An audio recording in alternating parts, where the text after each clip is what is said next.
السلام علیکم۔ سردیوں کے اندر خاص طور پر جب آپ کی کوئی بھی بکری پاسچریٹ ہو، کیونکہ ہم جو بکریاں رکھتے ہیں نا وہ کنجیشن جہاں پر زیادہ ہونا یعنی کہ تنگ جگہ ہو وہاں پر رکھنی چاہیے سردیوں کے اندر، تاکہ ایک تو وہ ایک دوسرے کے ساتھ مل کر بیٹھتے ہیں تو ہیٹ شیئرنگ ہوتی ہے، اور ایک دوسرے کی ہیٹ جو ہے نا وہ دوسرے جانور سے شیئر ہوتی ہے اور وہ گرم ہو کر بیٹھتے ہیں۔ تو جب بھی آپ کی اگر کوئی بکری پاسچریٹ ہوتی ہے، بچہ دیتی ہے، تو اس کے بعد پھر اس جگہ کو اچھی طرح سے صاف کریں۔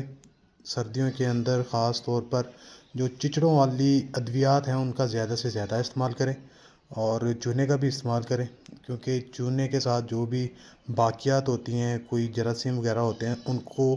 تلف کیا جاتا ہے۔ اور ساتھ میں آپ جو کیڑوں کے لیے استعمال ہوتا ہے ٹائیگر پاؤڈر اور سیگاوان مکس کر کے وہ بھی